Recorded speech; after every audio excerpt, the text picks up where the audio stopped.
Welcome to She is Resilient, a podcast for women on their healing journeys who are ready to start living their most authentic and empowered lives outside of survival mode. I'm your host, Tatiana, trauma and somatic therapist, as well as a holistic coach, and I'm on a mission to help more women heal their nervous systems. Each week, me and my guests are going to get real and vulnerable about the experiences that led us to becoming the empowered and resilient women we are today. You'll leave this podcast with the skills, knowledge, and inspiration to start creating the life you deserve. Because if another woman can do it, so can you.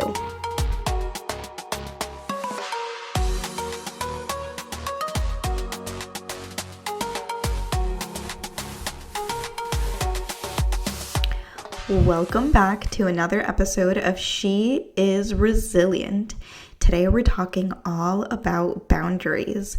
We all know we need to set boundaries, but I know that so many of us still struggle with boundaries because it's one of those things that is just a lot easier said than done, right? And a few years ago, I used to be someone who thought was really good at setting boundaries, but I actually wasn't until my therapist at the time was like, it sounds like you need more boundaries. And I was so confused and honestly even a little offended because I didn't perceive myself as someone who struggled to say no or speak up. But here's the thing. I was feeling very resentful in my relationships. I felt like I was being taken advantage of, and I felt like I was too nice. And I would always use my therapy sessions at that time to vent about my relationships.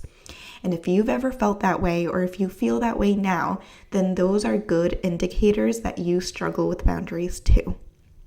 So, before we dive into how to set boundaries, let's talk about why it's so hard to set them. It comes down to the nervous system. Not a surprise there, right? If you've been following my podcast since the very beginning, you know that everything comes down to the nervous system. And if you're new here, you should know that everything is connected to the nervous system. And I talk about this a lot throughout the podcast. So what about the nervous system? When we can't set boundaries, we're either in a state of flight, freeze, or fawn. Now, I don't talk about the fawn state very often, but if you don't know what the fawn state is, it's basically what we call people pleasing.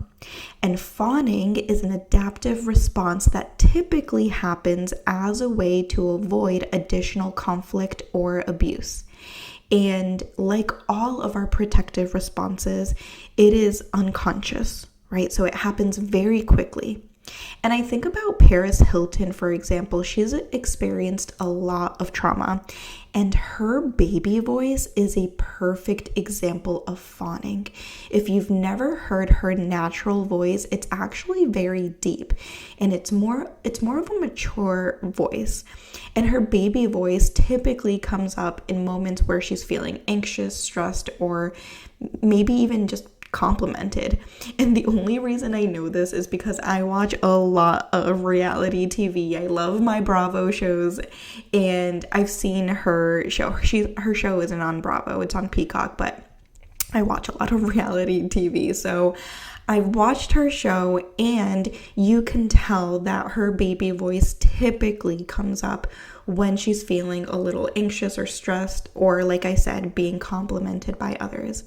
Another show that I absolutely love is Vanderpump Rules. If you don't watch that, don't worry about it. It's not that important. It's a lot of drama. I love all of the drama, but it's just another reality TV show on Bravo, and Tom Schwartz on Vanderpump Rules is another example of someone who tends to fawn. So he is known to be a people pleaser. But what I really want you to understand, so it doesn't matter if you know who Tom Schwartz is or not, or if you watch these reality shows, what I want you to understand is that it all comes down to nervous system dysregulation, right? So basically, when you have difficulty setting boundaries, your nervous system sees setting boundaries as dangerous and risky. And so because it is unsafe for the nervous system, because remember, the nervous system doesn't use logic, then you are either going to experience a lot of anxiety or fear of rejection, aka the flight response, or you're going to shut down and freeze up, aka the freeze response, or you're going to people please and completely dismiss your own needs, aka the fawn response. So how do we grow the capacity to set boundaries?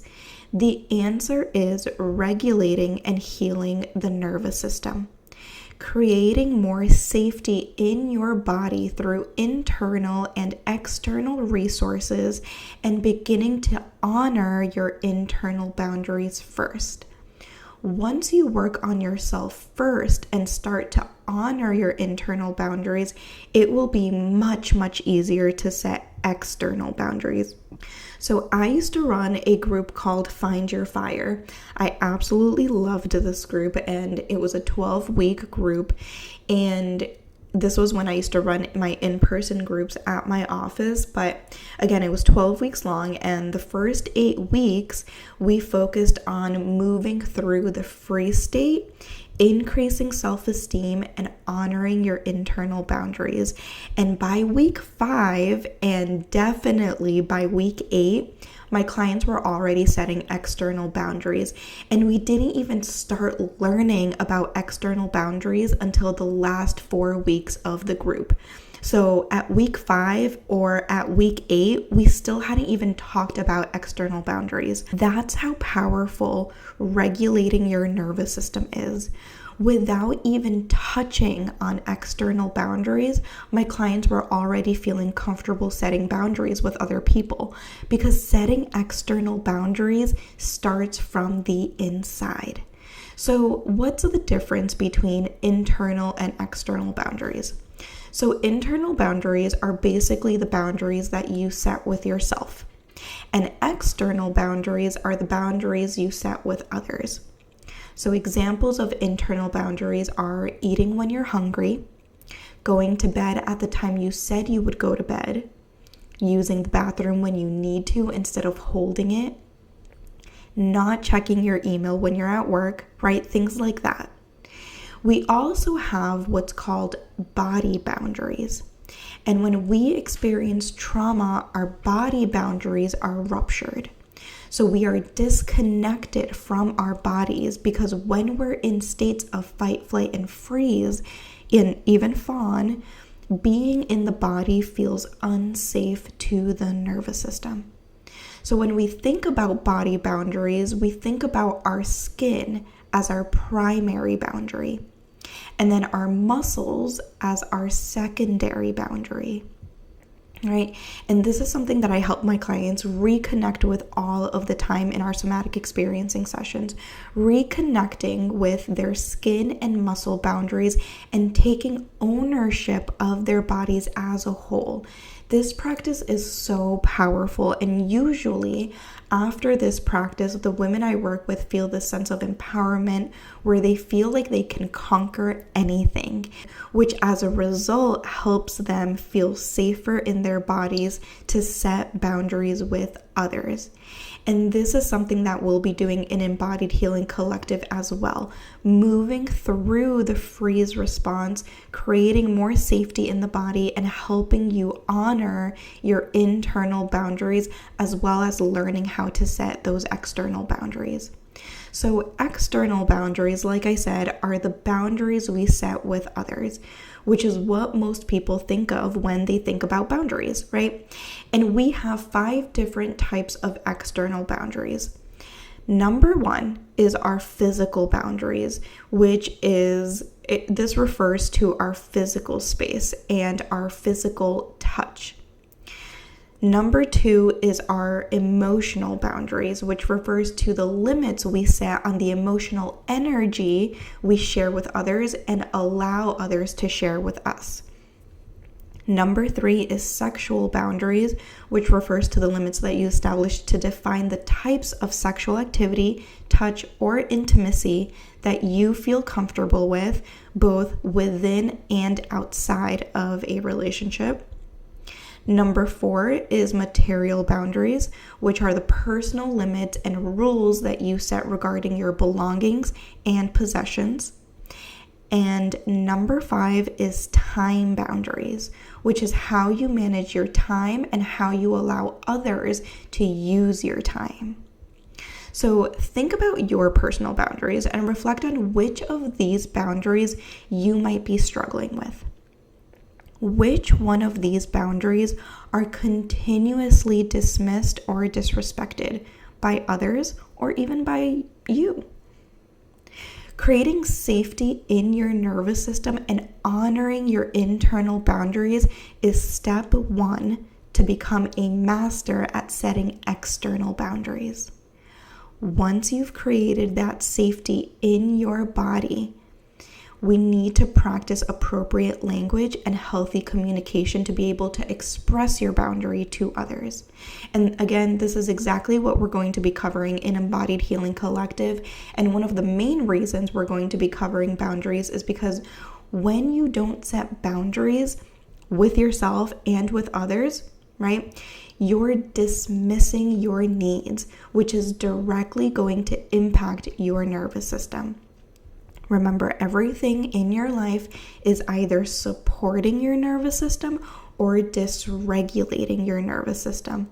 And not setting boundaries will keep you in that cycle of survival mode. Boundaries are the way you continue to have a healthy relationship with yourself and with others. So if this is something that you're struggling with, join us in Embodied Healing Collective. We officially only have 14 days to receive the early enrollment bonuses. So that's 14 days left to receive 3 private somatic experiencing sessions completely for free when you join in September. After September, you will only receive 1 private session with me. And trust me, if you've never had a somatic experiencing session before, you're definitely going to want more than 1 after you try it. So this is where the deep healing happens so that you can discharge trauma and rewire your nervous system. So if you want to get your 3 private somatic experiencing sessions, email me or send me a direct message on Instagram. So that's all for now. I will see you in the next episode. Thank you so much for joining me today. If you absolutely loved this episode, I would so appreciate it if you subscribed and left a review on Apple Podcast, or take a screenshot and share this episode on social media. Don't forget to tag me at tatiana.holistic.coach. The more nervous systems we reach, the more generational cycles we break, and the more we contribute to a kinder and safer world. And if you're looking for somatic healing services, send me a DM and I'd love to chat on how I can support you. I'll see you in the next episode.